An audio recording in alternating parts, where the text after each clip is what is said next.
We are rolling. All right. Good morning, everyone.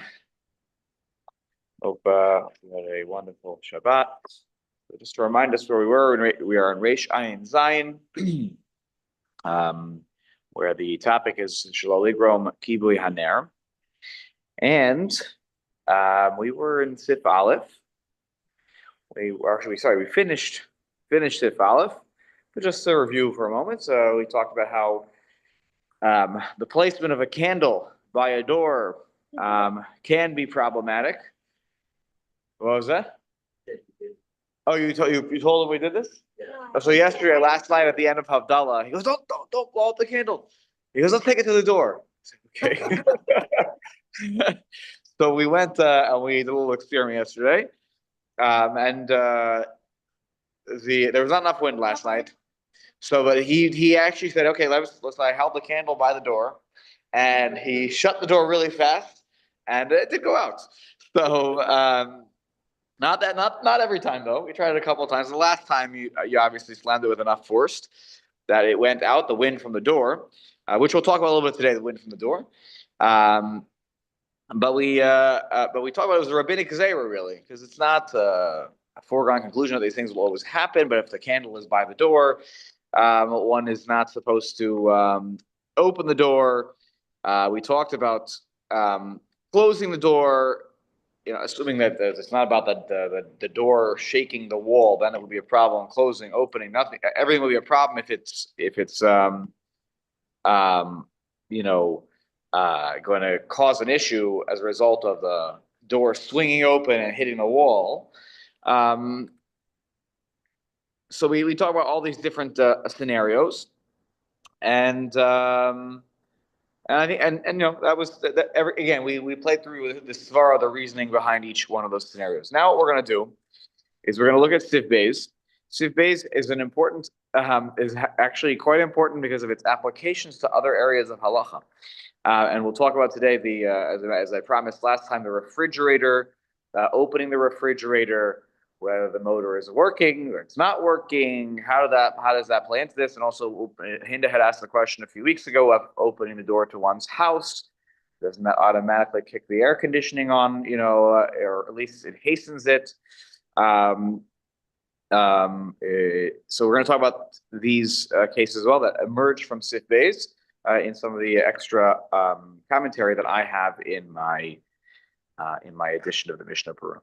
So Sif Beis begins like this: Asur liftoach hadelas keneged hamadura shehi krovat ktsas es hadelas. Morning, Richie. I think there are extra sheets over there. Vafilu ein sham el ruach mitzuya.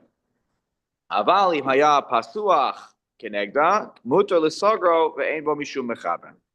So Sif Beis says it is prohibited to open the door, which is across from a medura. So now we're not talking about a nair, but there's a little candle, which again, part of the problem was when you open the door, A, you could put it out, but B, also, there's another problem that the wind causes. So the wind can do two things halachically. One, it can put it out, mechave, and one, it could actually strengthen the fire, mavir.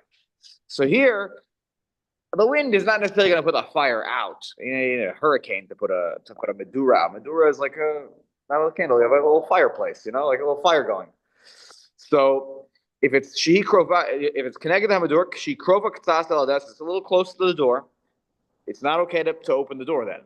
Even if there's just a regular wind, nothing abnormal. You don't have hurricane force winds. Nothing abnormal. But if it was open already, let's say it was already open, whether somebody opened it on purpose or by accident, doesn't matter. It is now in a state of being open, and now there's another halachic question, which is when it's open, can I close it when there's a fire there?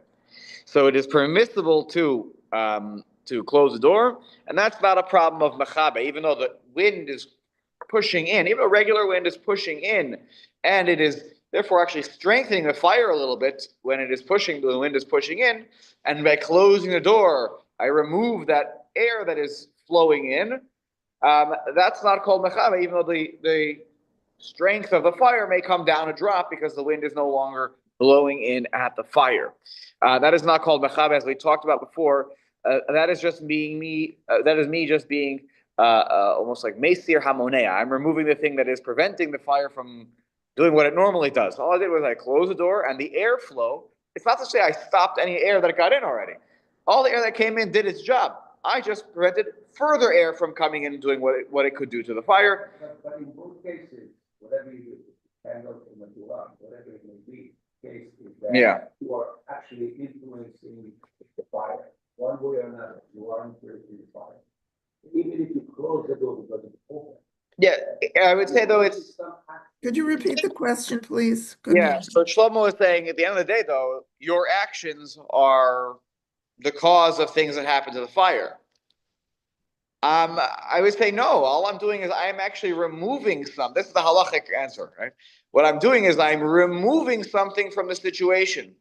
It's no longer, and the continuation of, like, as if you can imagine it like this: every molecule of air, that makes no sense what I just said, but is its own entity. When I shut the door, all I do is I prevent new, sort of new air, for lack of a better way of putting it. Obviously, that makes no sense what I just said.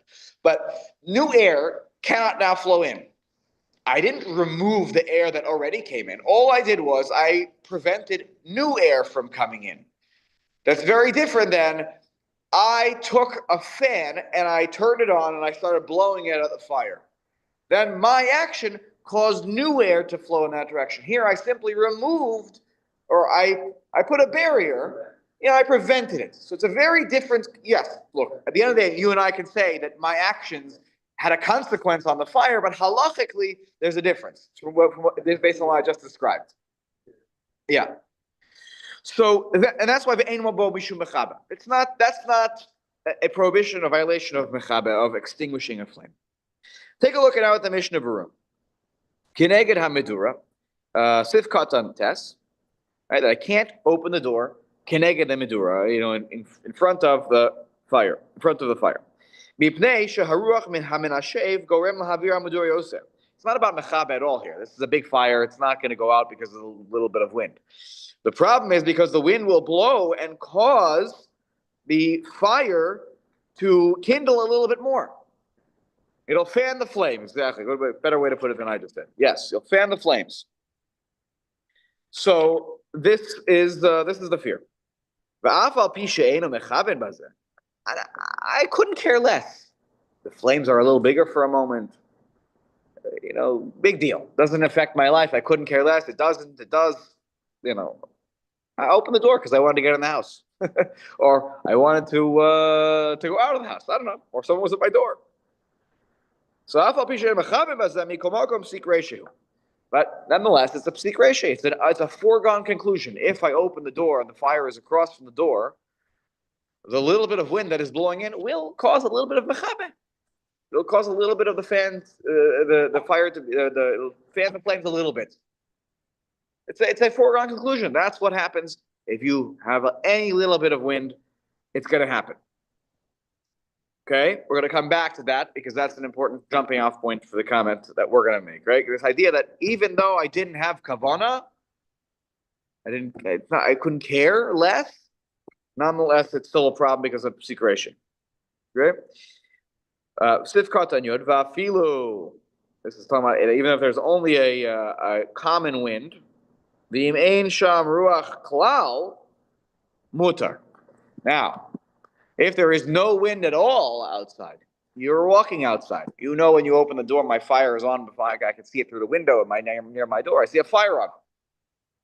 Can I open the door? There's no wind. The answer is yes.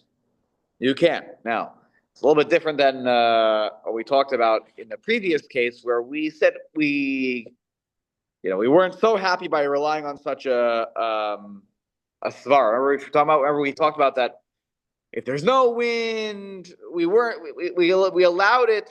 If you open the door really slowly, it was a big kula, right? We weren't like so comfortable just saying, yeah, if there's no wind, you're good. And the reason I have my extra explanations here, apparently the reason for this, the Magen Avraham explains I'm just going to read this from my extra comments. So I don't think anyone has that addition here, but for those who are watching on Zoom who have this edition, 15 is the comment number. Because there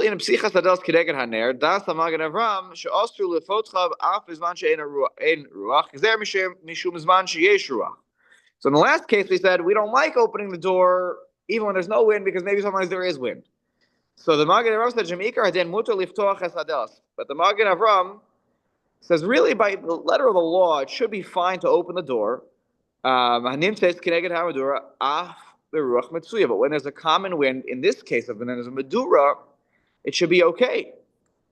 It should be okay because when there's a common wind, it really should be okay. Like we're not really fearful. Like the common wind is really going to cause havara. That's not really.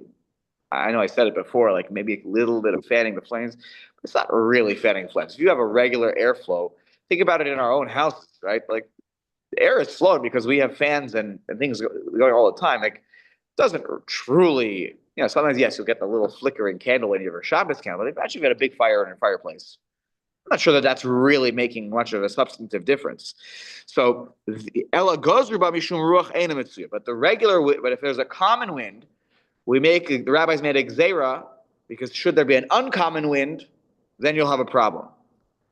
But who said we should make a gzera when there's no wind? What? Because I shouldn't open the door when there's no wind because maybe there'll be a common wind. That's too far of a gzera. So in this case, when there's a ner. Even when there's the ruach metzuya, our little candles will flicker. But if we talk about a fire in a fireplace, that's not the case. So here, that's why it's okay if there is no wind. If you can determine that there's no wind, it is okay to open the door. Okay. Now back to the Mishnah Berurah. V'im al yedei defikas hadeles osa ruach metzuya. This is Yair's experiment from last night. Mashma b'chidush haran de'aser. That you slam the door open, or shut. I guess it really goes either way. You did very nicely, and so if the wind created by the slamming of the door causes a regular wind, then it seems from the Ran that that's not okay. Why? Based on our experiment from last night. Because here we're talking about even a fireplace that's by the door where the defikas.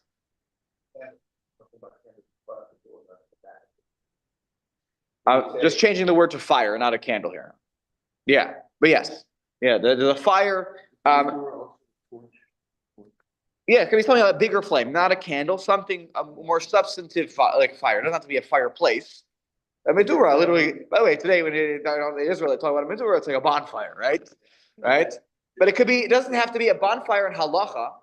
A medura. By the way, how do we know this from Hilchot Chanukah? Hilchot Chanukah. Why don't you start to put multiple wicks together? You get what's called a medura. It's a bonfire. It's no longer a ner. That's why in Chanukah you have to be careful not to put shtei pios, 2 wicks in one. What do you call it? In one little cup. They also had torches that they put on the wall. Right. I believe it is. I think that's the point of there are reasons for that. But yes, I believe that we call that no longer a ner. I think when you have to go back to the Chanukah, I believe that's already now a medura. Yes, yeah. What was that? Can you save a candle on Hanukkah so you can actually do it? We'll test it on Hanukkah too. Okay, with one of the extra Hanukkah candles. Okay, good. So again, the wind of the door is right there. It's very different. Even again last night, it creates a very momentary, strong wind, and then it's done. Like it's just momentary, but that singular moment is a very, I don't know how many miles per hour it was last night for that instant, but it's more, that creates a momentary blast, and that's enough to move a flame a little bit. That at least it seems like according to the Ran, he would be worried. Okay. Yud Aleph, mutar l'sagro. This is that it's permissible to close the door if the door is already open near the fire. you can close it. Even though the wind is, kindling the flames, it's fanning the flames, to use Richie's term. It's not an issur of mechaber of extinguishing when I close the door. She'ena oseh klum. I didn't do nothing. Ella otzer haruach. I just stopped the wind. That's what I was trying to explain to you before. I just stopped the wind, right? Said you didn't do that. I know it was improper English. V'im tichba tichba. Look, if it extinguishes, it extinguishes. But it's not a problem. It is what it is. Tichba tichba. But I didn't do it. I stopped the wind. The fact that the continuation of the wind, is not there. I didn't cause the. It's like this, if you think it's easier to think about it in the flip. It's different than if I take something and I cause it. Like I take a fan or I use my mouth and I cause a wind, with the air that I blow. Here I just stopped. I closed the door, and by consequence of closing the door, there was not a continuation of the airflow from the outside. It's not to say that I didn't. The airflow that's already in did what it had to do. I just simply stopped the airflow. If it extinguishes, it extinguishes. That's not me acting directly on me sort of acting in a direct way in terms of doing the malacha. Is that limited to closing? Yes, that is the opening of the doorway would be a problem because I'm letting the air in. My action now brought the air in, which is now, fanning the flames, right? That's the beginning of the simon. I also liftoach hadeles, but when it comes to closing it, it's muter l'sogro.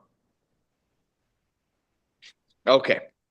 Now, with all that in mind, I want to go back to a comment that I have in my edition of the Dirshu Mishnah Berurah. It talks about some of these cases of psik reshe, where the kavana matters, right? We talked about here, our case of psik reshe was, I opened the door. Okay, so the fire gets fanned a little bit. Didn't really substantively change anything in my life. I couldn't have cared less. It did or it didn't, right? So, they write here, "V'chein mikarer sheyesh bo nora hanidlekes b'shas psichasa." So too the case of a mikarer, a refrigerator, which has a light that goes on when the door opens automatically. So Costa V'Shelos Chuvos Igros Moshe. Rav Moshe writes in his Chuvos, "She'ostru lefoscho ulesogro b'Shabbos." Unbelievable. Rav Moshe writes, it is prohibited to open and close on Shabbos. No surprise here. This is everybody knows. If you open the refrigerator, you close it. By the way, I couldn't think of a bigger case of psik reshe to lo nichale also than the closing of the refrigerator. I couldn't care less. The light stays on and doesn't stay. I don't even get any benefit from it. The door is closed. I can't even see or not see what happened. Nonetheless, Rav Moshe said psik reshe, and you can't do this. Okay, that's why the whole the Shabbos modes came into existence for all these refrigerators. People tape the little thing of the little. You take the light bulb out. Do you then put it back in after Shabbos? No, we just our light is always off in the refrigerator. When we moved out of the house, that we were living in previous on Waverly Road. So before the first Shabbos, I unscrewed the bulb a little bit. We lived in that house for 8 years. And as the day we were moving out, I cleared out everything, and I went to the refrigerator. The refrigerator was empty. I was like, I should probably screw it back in. I was like, wow, it's so bright in here. This would have been helpful. This would have been helpful these 8 years. I'm searching in the back sometimes, but it's not worth it on Sunday because then I forget sometimes on a Friday, and it's not worth it. Anyways, so that's what Rav Moshe's psak was. And by the way, I think it was obviously very makubal psak halacha. Even though you could argue that, especially on the closing psik reshe, maybe it's only the rabbanan on closing it. Okay, but the opening is more problematic, anyways. Yeah. How does that connect here? It doesn't. Okay, I didn't think so. Okay. V'das tagon Rav Shlomo Zalman Auerbach. Rav Shlomo Zalman said, "Sheme'achar shehadlakas ha'or nases rak al yedei psichas hadelas be'ofen kavua umituchnan." Rav Shlomo Zalman took this further. Whereas Rav Moshe thought it was a psik reshe, Rav Shlomo Zalman was more machmir. He said he analyzed the situation in the refrigerator case. And he says that because the light comes on in the way you turn a light on in the refrigerator, the common way you would do it. It's not an abnormal way. The common way to open a light in the refrigerator is to open the door. It is part and parcel of how you turn the light on. It is not a secondary, result. It is the way. Think about it. By the way, if you have those buttons, also like you don't turn on and off the lights by using your finger to push that button in the refrigerator. So he says, same thing with the closing. The way you close a light in the refrigerator, the common way is actually not to take a piece of tape and put it on there. The common way that people out there close the lights in the refrigerator is you close the door. So he says, Yitachen, Shenechshav hadavar kehadlaka v'kibui v'yadav. He says, that's not a psik ratio. That's turning on and turning off lights directly. That's not a psik ratio, which is a very, he understands the svara, because that is the common way you do it. You can't say that that's not a part of opening and closing a door. So Rav Shlomo Zalman Auerbach upped the game. He says it's not a psik ratio where you can start to apply some certain rules, maybe they're for kulas. He said, no. He says, not, this is no, there was no intention and then a psik ratio. This is part of opening a refrigerator and closing a refrigerator door. Rav Elyashiv passed in the same way. Now, the greatness of Rav Shlomo Zalman Auerbach, who I appreciate more and more with the years as they go by of his Piskei Halacha, is that he sometimes does the following. The host of Rav Shlomo Zalman Auerbach, she'im ein psichas hamekara nechsheves kehadlakas hanora b'miskaven ela kepsik reisha b'avai. I disagree with what I'm about to say, but if someone were to say it was a psik reisha, here's what I would say. Meaning, he doesn't hold it's a psik reisha, but he'll tell you, if in the world of a psik reisha, I have more to say. Okay? He says, Yesh lodun she'im yatzom es ha'es einav v'lo yehene me'ha'or. How about if I know when I opened it, I forgot. I forgot to turn Shabbos mode on, or I forgot to tape the light before Shabbos. I forgot to unscrew it. But I know exactly where the kugel is. And I want the kugel for Shabbos lunch. Close your eyes. What if I close my eyes? I grab the door handle, open the door. I know the refrigerator backwards and forwards. And I go in there and I pick up the kugel. I didn't benefit from the light. It's the psik ratio to lo nichale.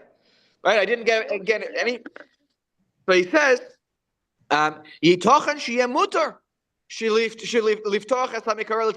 there was a great need, I have all my lunches inside the refrigerator. And it's a psik ratio situation. So close your eyes and start grabbing for all the pots and pans that you can feel with your hands. Right? But you're not to use a light, because using the light would make it a psik ratio to nichale, and that's awesome. Okay. Mishum shenechshav hadavar k'psik ratio to lo nichale. Ule'inyan psicha. Okay, fine. So that's, by the way, that's a kula to hold in your back pocket. There's a tzorach gadol of Shlomo Zalman Auerbach, even though he disagrees on the mitzias. He doesn't think it's a psik ratio. But if you're Rav Moshe, he gives you a kula. Now, let's take us to the next step. Let's move away from the light part, and now let's talk about another psik ratio in the refrigerator. What's the other psik ratio that happens? Could be psik ratio, depends on our study of it. The motor goes on, as he calls it, the motor, right? So what?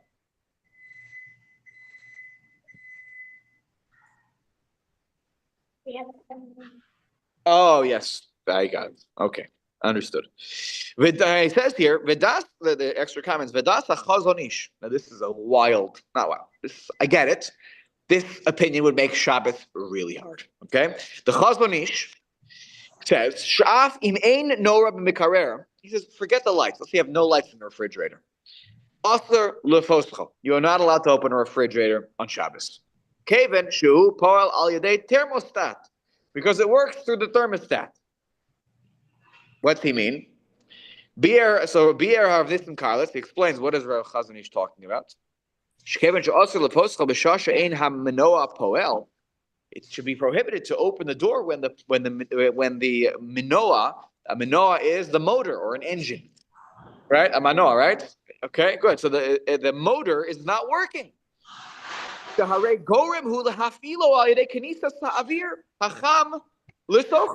when I open the door, the hot air comes into the refrigerator and it will kick the motor on in the refrigerator. That's a violation of Shabbos. Shahare gorem hula filo aide knisas habir hacham lesocho v'im yatzil amikar lifol miyad. And if it turns on right away by my opening it, yesh bazeh chashash is the doraisa. Maybe it's the doraisa, right? Literally, with my hands like open, boom, it goes on. Now, if it's a little bit of a delay, because if it happens right away, then that's what we call koach rishon. The initial action caused the malacha to happen. V'gami milo yatzil milifol miyad. If it's not right away, okay, yesh bazeh al kopan means it's rabbanan. It's still an you were the cause of something that happened, the malacha that happened. V'lachein, that's why it's different, by the way, than gram kibui. Okay, the extinguishing is different, like the case we talked about, where okay, I simply removed the wind from the situation by closing the door. Very different than my action, even on a delay, causes things. V'lachein also lefoscho af kishehamanoa poel, and therefore it's prohibited to open it even when the manoa, the motor, is working. Gzeira shema yiftachenu kishehamanoa eina poel. The Chazon Ish made a new gzeira that you can't open the refrigerator when the motor is on, because sometimes the motor will be off when you open the refrigerator. You're going to make mistakes if you don't put this gzeira into place. Anyway,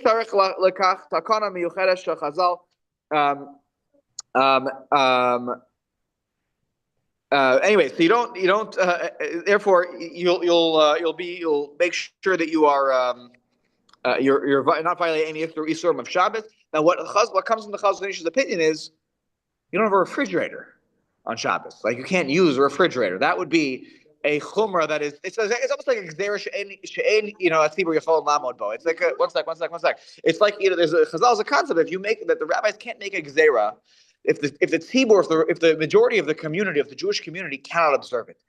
You're going to tell people they can't use a refrigerator? Now, I know there wasn't a refrigerator. Go back a little bit in time. There wasn't a refrigerator, and I get it. It's not the way we live anymore. To tell us that we can't have a refrigerator is to tell us that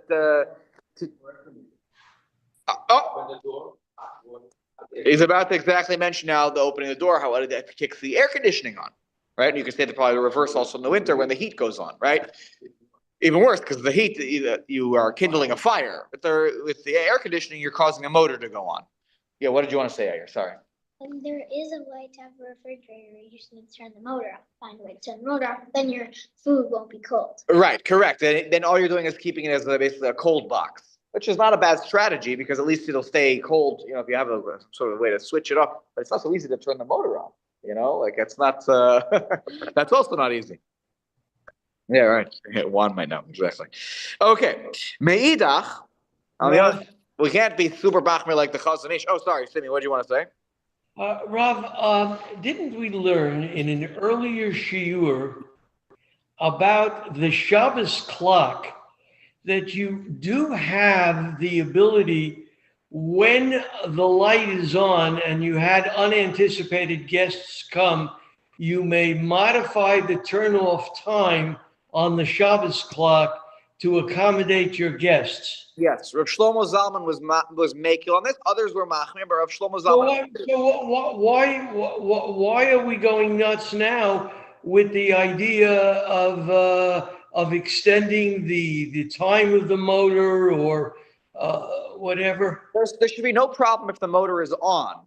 The Chazon Ish made a gzeira and said, I don't want you opening your refrigerator when the motor is on because sometimes the motor will be off and then you'll cause it to go on. So he made a gzeira here that is not in the Gemara. I assure you that there's no motors in the Gemara.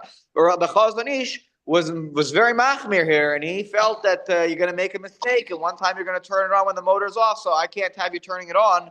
Sorry, I can't have you opening it when the motor is running. He doesn't have a problem with it per se when the motor is running. It's just he's worried that one time the motor won't be running, and you'll be so habituated to opening the refrigerator on Shabbos that you'll make that mistake. Now, the problem with this opinion, as I said a moment ago, is it's just not practical, right? And sometimes that matters in a halacha, particularly when we're talking about rabbinic gzeiras that are made. Practical matters because that, again, as I said, if people can't do it, it's not going to hold. So look what Moshe counters, and he says, Meidach Moshe Kasav Shaval bishkash hamanoa eino poel osur liftoch es lamikarer mishum shegorem lahafa'ala lo mikol makom mutar liftotcho kash hamanoa poel. He says, I don't want to make such a gzeira. He says, though, Rav Moshe, if the motor is not on, don't open the refrigerator. Wait till the motor kicks on, because it naturally will at certain points. Then you can open the refrigerator, go and get the food that you need. And that's what the Minchas Yitzchak says. Now everyone's like, I don't do that. And I don't do that, by the way, either. Because why? We're all relying on Rav Shlomo Zalman Auerbach, who says, again, this is the same Rav Shlomo Zalman who was, I know in the light case, he was very machar. Here, he was, because he said it was not even up to secretion. Here he says, Shemuta liftoach mekarer, af b'shah she'ein hamanoa poel. Even when the motor is not working, Shlomo Zalman Paskin, you can open the refrigerator. Mishum she'hamekarer kvar mutkan kara'ui. It is set already from beforehand. It has certain settings, right? Ve'omed al techunato, and it's sort of working. It's a system to it, right? It's omed al techunato ha'reuya. It goes on when it needs to go on. There are settings, that for when it's programmed. That's the word I'm looking for. It's programmed. So like that I open it. I don't know. That doesn't necessarily mean the motor will go on that time. I don't know from life experience. On the open refrigerator, you take what you need from it for 5, 10, 15, even 20 seconds. The motor doesn't go on necessarily right away. You close the refrigerator door. There are other things. Sometimes, what can cause your motor to go on? Your refrigerator door needs to close, more tightly. The gas. There's all sorts of things that factor into when the motor goes on. That's why you have a refrigerator be closed the entire day, and it still goes on. So it's not about some air got added, but that's not the only koach that's going on here. There are other things happening as well. In this, and he says v'od. Furthermore, another reason to throw into the hopper. Kevin shel achar zman nifsakas peulas hamikarer me'eleha ein lehafala zo chashivus malacha me'achar she'ein bazeh ela chashash asiyas grama yesh lahakel al pisvaros elu. So he says, after a certain kevin shel achar zman, afterwards nifsakas peulas hamikarer me'eleha. The motor will then, the motor goes on and motor goes off. It works on its own. I'm simply, I'm a little factor in a whole system that is set up in this refrigerator. And I play a little factor in how it works, but it works on its own throughout the day. It does its own thing with, based on the settings that are pre-programmed into the refrigerator. By the way, we control those settings. In most of our refrigerators, you can control how cold you want it to be, right? There's that 1 to 9, thing going on it. So you set it to 6, the refrigerator has a sensor that knows when I get below a 6, I have to kick on. But my actions are a part of the picture about why it gets below 6, right? It's not the entire thing. And that's why he says, what's with the fear? Is that I'm causing something to go into effect earlier. It's a grama. It's not something it's going to happen directly right away. When I open the refrigerator, the motor doesn't go boom, I'm on. The motor will go on when it gets below 6, right? And look, if I open the refrigerator for 3 minutes, for 5 minutes on Shabbos, you can bet your lucky stars the motor is going to kick on. But if I'm opening it for 10, 15, 20 seconds, there's no, even 30 seconds. Again, from life experience, it doesn't always go on. Certainly not right away. Certainly not right away. And if it goes on right away, it's simply, I want to say, sort of luck of the moment, because it was right there, ready to and then I opened the door and I brought it across the finish line. But it's working with a particular system. Hold on 1 second here. Hold on. And then omnam kevan sheyeshnam shinuyim bein hadgamim hashonim shel hamikarerim. He says here, because there are different features for every refrigerator. Every refrigerator maybe works a little bit differently. Ubechelek mehem yesh chashoshos nosafim b'psichasam o skirasam. Some are more problematic, companies. Some are less when you open or close them. So he says, you should find a person who really knows their refrigerators very well. Don't say a rabbi, by the way. Rabbis don't know how refrigerators work. Okay? Find someone who understands how the refrigerator works, ask the right questions, and you get your answers. By the way, as a sidebar about that last point, when my in-laws got a new oven, So when Bubby and Zadie got a new oven, I don't know if Bubby and Zadie are listening to this year, but if they're listening, so when they got a new oven, they might remember that they asked me a question about the warming drawer that was at the bottom of the oven, and how it works and how it works with the buttons. And I had some questions like, well, does it open when I open the warming drawer? Does the heat, does the heat change as a result of, oh, it's colder now, so now there has to pump in more heat, or is it a constant temperature? It's just working. You set it at 200, and it continuously pumps in the same heat, because then my actions don't matter, right? I'm simply opening it and it works however it works. So I think I actually remember calling the company that produced the oven, and I got somebody, or maybe they call, and somebody got somebody on the phone and said, "How does it work? Right? Can you explain to me how it works?" Don't call a rabbi. A rabbi doesn't know the answer to these questions. Call the person who knows who made the product. That is the way to sometimes find out the mitzias of a situation. Yes. Sorry. Go ahead, Dave. What's the question? So it's like setting it earlier, but it's not like if you set the refrigerator at 6, and it's like the same thing. It's like the Shabbos thing with it. I think the solution to this would be a Shabbos clock refrigerator. Shabbos clock refrigerator. By the way, I don't know if such a thing exists, but those who are listening on Zoom, Bruce suggested that a Shabbos clock refrigerator would solve all of these problems.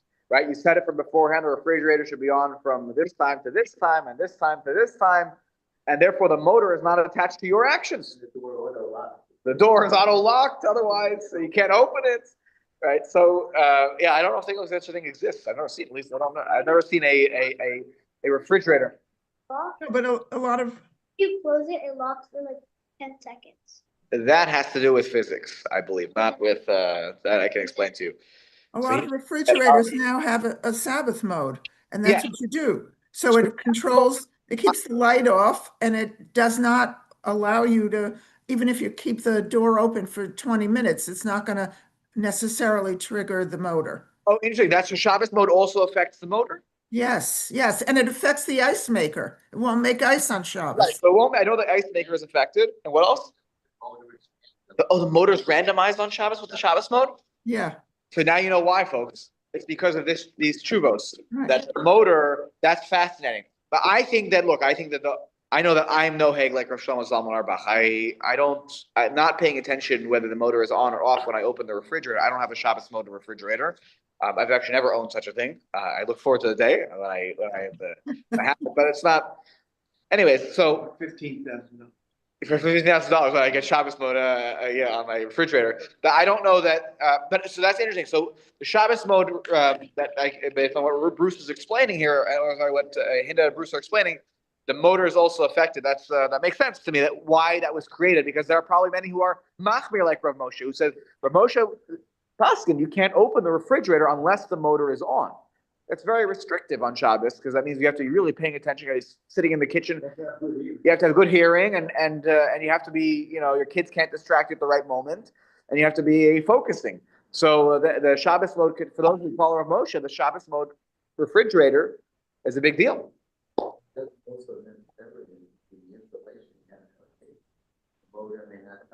For a long time. That's right. Yes.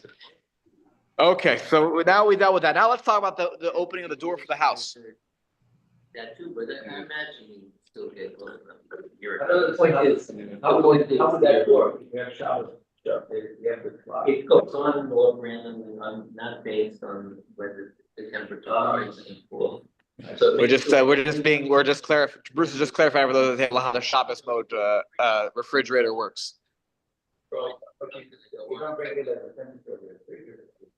It does, because it's overriding. It shuts itself off when it's 33 degrees, but it doesn't. When it goes to 34 and it's not running, it's not going to go on. Right. So it's more like a grandma situation. Yeah.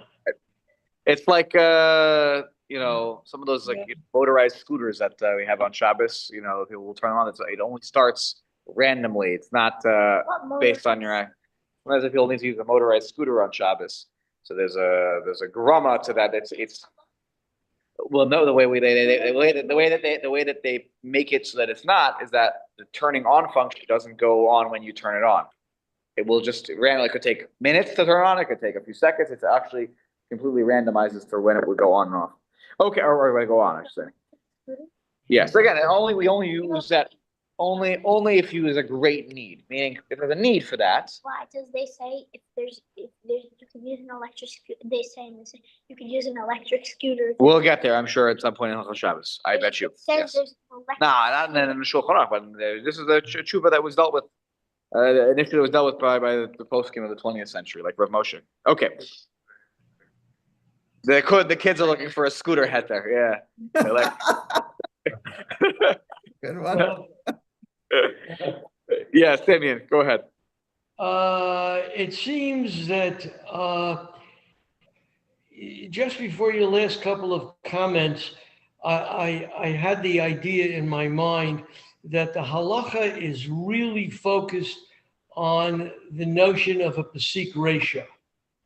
Okay, yeah. And beyond the pasik ratio, where it is not an absolute certainty that the motor will start when you open the door, I see that you don't have a problem. But now it seems that we do have a problem in that case. Well, again, Rav Shlomo Zalman Auerbach thought it was not. I think Rav Shlomo Zalman Auerbach says exactly what you're saying in different words, but that it's not a foregone conclusion that this is going to happen. You know, the motor is going to kick on when it kicks on because it has like a certain settings, but your opening it is not the only koach that for sure is going to kick it on. And therefore, it's not an absolute. It's not an absolute. The moment that it's not an absolute, well, then we call it a davar she'einu miskaven. If it does go on, well, that wasn't my kavana. My kavana was to get the potato cook, and therefore be mutter. So yeah, I agree with what you're saying. And I think Rav Shlomo Zalman Auerbach is channeling what you were saying. Now, what about the house door? Well, this is the Hinda's long-awaited answer. Right, the air conditioning is on, or it's not on, right? But in the hot summer day, it's 100 degrees outside. I open the door, and the air conditioner, no doubt, is going to be affected. So Rav Elyashiv paskins about this whole question. Sha'afal pisha knisas ha'avir acham goremes leziruz hafalas hamanoa. No doubt that the entering of the hot air will cause the motor to go on quicker than it would have if I hadn't opened the door.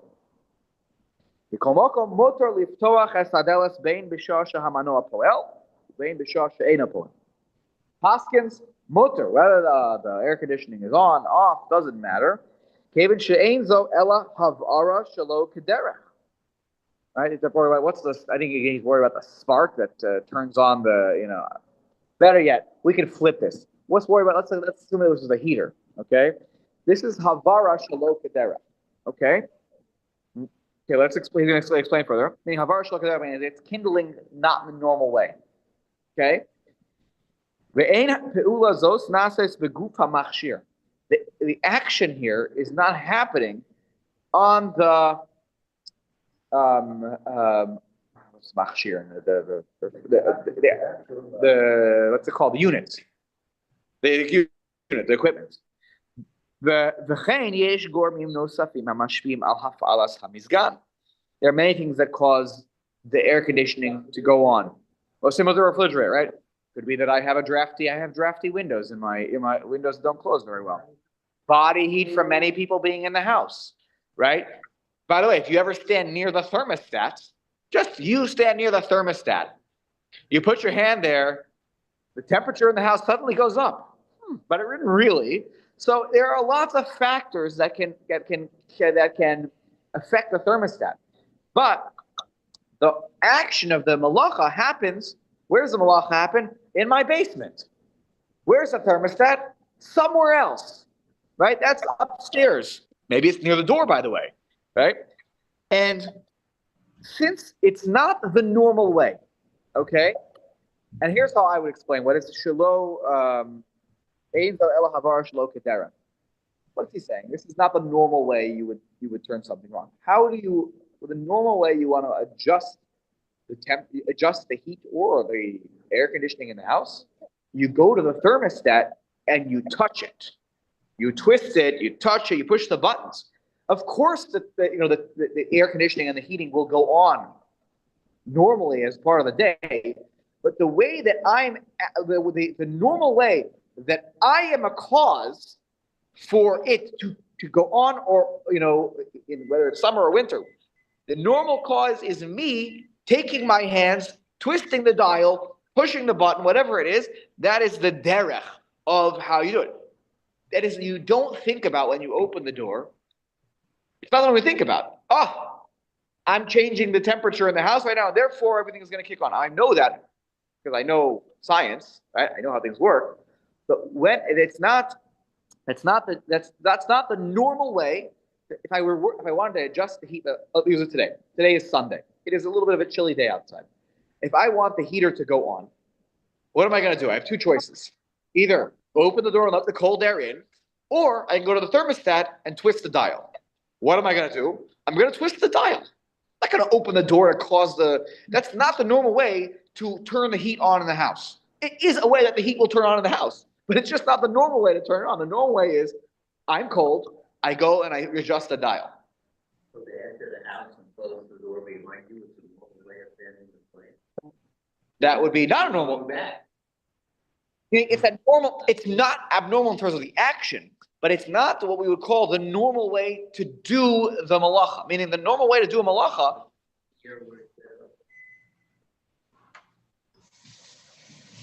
In terms of back to where they were. back to Siv Beis, right? There was a war about it would fan the flames, right? But that's the war. The fear was there was a ruach. I was worried that the wind was going to come in and affect the flame, and therefore, by opening it, I know this is going to happen directly. Here, I don't. But the other thing he said here, that the other piece of this puzzle is that there are other causes here that go into this. My opening the door is not, first of all, a guarantee that it will kick on the heat or the air conditioning. Now, we'll talk about the guarantee case in a moment. Something to be careful about on Shabbos. He's going to mention about what happens if you leave the door open for multiple minutes. Right? It's 100 degrees outside, and there are streamline of guests, and I see there's one down the street, and so I'm going to keep the door wide open. I put the little, the screen door. I slide the little thing that keeps the screen door open, and the air is coming in. That might be a different situation, actually. We're going to talk about that. But the normal, come in, it's a few seconds, 10, 15, 20 seconds. It's like the refrigerator. Is it going to go on? Is it not going to go on? And even if it goes on, that's not the normal way. And anytime you take out the normal, if you do something the not normal way, what we call a shinui, it already lowers it down to a derabanan. So you might have here the best of derabanan, but then you add in that there are other causes to the heat going on or off, or the air conditioning going on or off. There are other causes here. Again, body heat, drafty windows that were already open from beforehand, a whole host of things. The hot plate going on in the kitchen suddenly adds a lot of heat in the house. Right? That was already on, or that was already on a timer. So there are lots of other factors too. That it's not like my koach is that it's not a psikration where it's a foregone conclusion that my action directly causes this thing to happen. It may hasten it, but it's not a foregone conclusion that, again, similar to the refrigerator where Shlomo Auerbach approached it. I'm going to say one more thing about the house case. That, on the other hand, unlike what Rav Elyashiv Paskin is, the Eida Charegus in Eretz Yisrael, right? Rav Nissen Karlitz thought she'afal pisha derech klal ein chashash yufal hamizgan miyad b'shas hapsichas hadelos b'koach rishon. It's very rare that when you open the door, that first blast of whatever is going to be the cause of the air conditioning to go on. It's not a foregone conclusion. But if you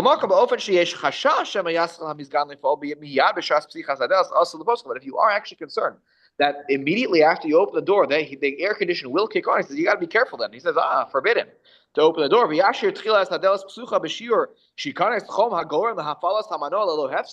the door and you let the air continuously flow in without any break, right, that there's no doubt that right now, within the next few seconds, that thermostat has reached the temperature it has to reach, and now the air conditioner will kick on.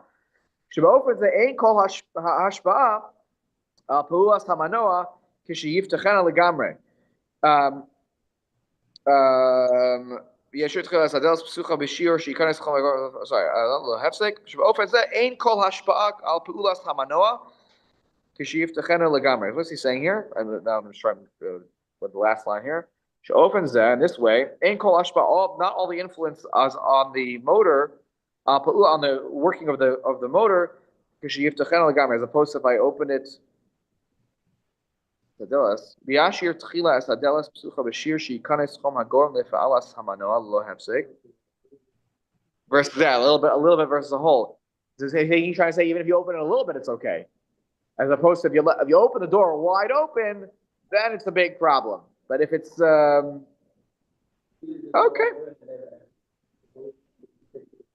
Yeah, it takes 3-4 minutes to everyone's standing rather than then it's a different situation. Right, that's not a big deal. Yeah, okay. Anyways, so this is what he says on this whole topic. So, yeah. Okay, so Steve is asking about alarms. Yes. Yeah. Yeah. Window. It goes doot doot. Say, no, yeah. Noise, but it'll say, so back window open. Right. Back door open. Right. No, in our house. Well, Steve wants it to still work though, because he doesn't want the bad guys coming in, right? The alarm's off. The alarm's off, right? It notes it. Right. So I would say, Lefi ani uzdati, I think that's a psik reisha de lo nichale, and I don't think that's a doraisa because the writing that appears, it's right, correct. It's just pixels that are continuously refreshing, right? But it's whether it says that the door is open, I don't care. I'm happy that the pad is keeping track, but like, I mean, I'm actually joking. I don't care. I couldn't care less. In our house, we have like a Simply Safe alarm system, so and it's off. So if you open a certain door, it goes doo doo. Now, I don't care that noise goes on because it actually annoys you. No, I'm saying it annoys you.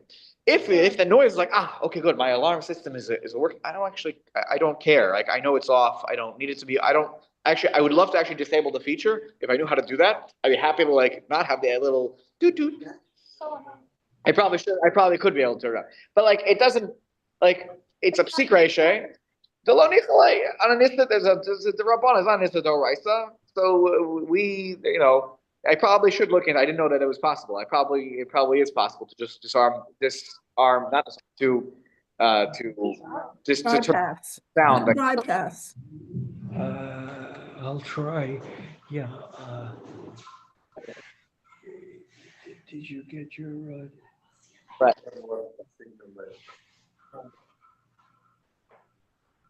Right. So you can that way you can now wake up. Okay, so it's doable. I have to. Okay, fine, no problem. I'm on it then. So, anyways, that's the story with the alarms. I think it's a problem to have the alarm in a position where you have to touch the keypad. Like if they come in on a Friday night or whatever, and then you got to disarm it when you come in. That's a very different story. To disarm the alarm is there, but there are ways. If I'm not mistaken, I didn't do it with my system, but there are ways that you could set a timer. So if you wanted to go on at 1 a.m. and go off at 5 a.m, so you want your house to be alarmed at night, but at a time when you not have to deal with the touching of the buttons, you can set it into motion before Shabbos. But then you're trapped in your house during those times.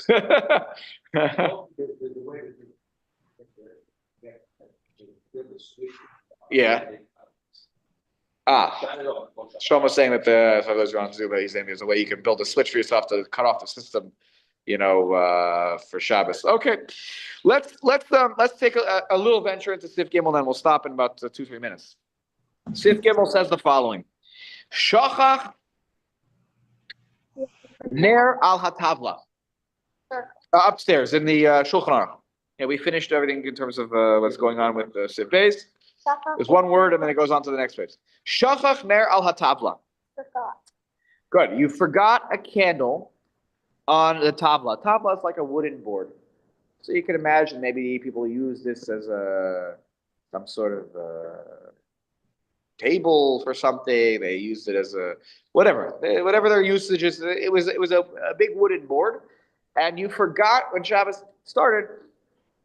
You forgot there was a candle on there that was lit. I actually didn't want it to be there on Shabbos. So halacha is minar, but I want to use the tabla now. I need the space. So minar has the tabla. V'hu nofel afilim hu dolek rak shlo yechavin lechavosel. I can go ahead and shake off the board. You can really take it and shake the board, and it will fall. The candle will fall. But then that would make a 1 second. And even if it's still burning, right? Even if the candle is still on, it falls.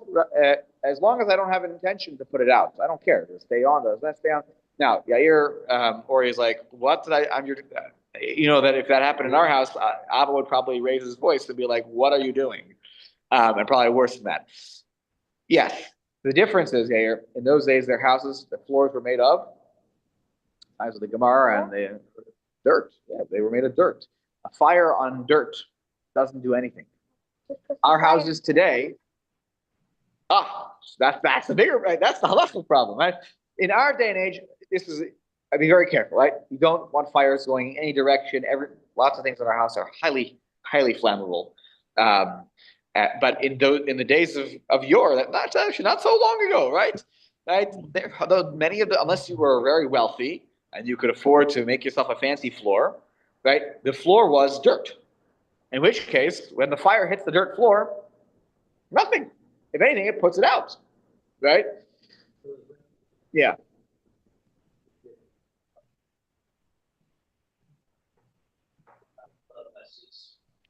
So good.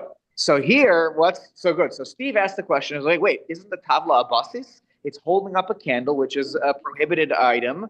I've mentioned in the past, and we're getting closer to the siman. I'm going to deal with this more directly.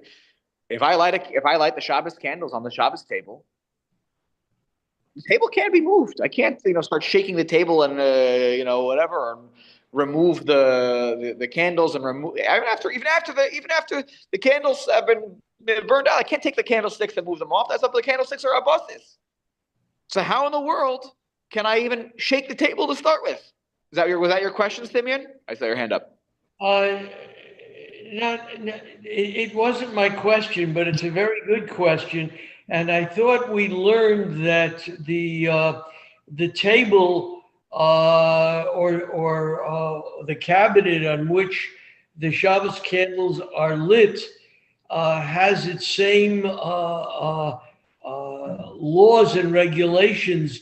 It's a basis, davar sha'asur. Correct. And we'll say much more about that topic in generation ayin tests about buses, because there's a whole topic about buses, and then what if it's a buses to buses? Let's say you have a candlesticks. First of all, candlesticks myself, the way we have candlesticks that are separate from the actual candle, you put the glass thing into the candlestick. The candlestick is the buses. What about the table? That's the buses of the buses. And there's a tray, and then there's a table, right? So you have a buses of a buses of a buses. So we're going to talk about that. Do we say that the buses is usher? But yes, Damien, sorry, what are you saying? My question was, when you have the tavla and you have a candle lit there, and if you cause the candle to fall, whether it's into the sink or on the floor, whatever, isn't that not a pasik ratio? And doesn't essentially everybody holds that if you are involved in a pasik ratio, there's an isur there. You can't do that. So the Mishnah Berurah is going to deal with your exact question. We're not going to get to it probably today, but he deals with your exact question, which we'll probably get to next week. But he says how you shake the table matters. Do you shake it violently, in which case it's a foregone conclusion that the candles will go out, or do I tilt it gently, in which case maybe, and that's also what the candle is. He's going to, the Shulchan Aruch is going to say, we didn't get there yet, that if it's an oil lamp, forget it, you can't do this. Because of your problem, Simeon, it's a psik ratio. But what if I have a wax candle? Is it a foregone conclusion that it will go out? It may not, maybe 90% it goes out. But 9 out of 10 times it's not a psik ratio. So therefore, as long as it's not a psik ratio and it's just a davar she'enu miskave now, I don't care. It goes off, it goes on. It can stay on and be burning on the floor for all I care. And as long as it's not 100%, it's going to be mutter. But he's going to deal with your question. I promise you. It's in Yud Daled. After all, the only problem is you burn the house down. That's all. Nothing serious. The burning the house down is, that's not a halachic problem. It's good for business, Simeon. Right? Exactly. I'll just say one word about Steve's question, and we'll pick it up next week from here, which is that what we learned from this halach about basis is that my intentions matter. That if I intend to leave the candles there, then I can create a basis. But I cannot create a basis without machshava that I want something to be there. Meaning I want this to be the holder up of the candle. But that's why if the case is shachach. That's a key part of this, what we're learning here. That's exactly this halacha, is that if it's a case of I forgot and I left a candle burning in a spot that I didn't want it to be, then it doesn't create the halacha of basis. The Mishnah Berurah is going to spell this out very clearly next time. That when it comes to the halacha of basis, my intentions matter. And by the way, even if I know I actually intended to put the candle down there, but I had in mind, I was like, but before Shabbos, I want to take it off. We're going to say that that's also a case of shachach, even though my putting it there was done with intention, and I actually know that it's a problem because it'll become a basis, so I don't want to leave it there. Just in my mind, I was like, I don't want it to be there when Shabbos starts. I have to remember to take it away, and I forget before Shabbos because of the frantic nature of the Erev Shabbos. It is not considered a basis, and it's a very important halacha. This is the very important source for this yesod about the halacha of basis that your intention matters. All right.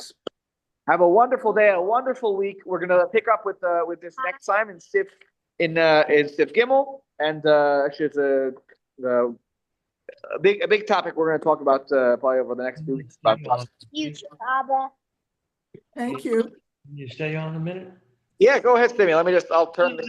I was talking to my girlfriend. Oh.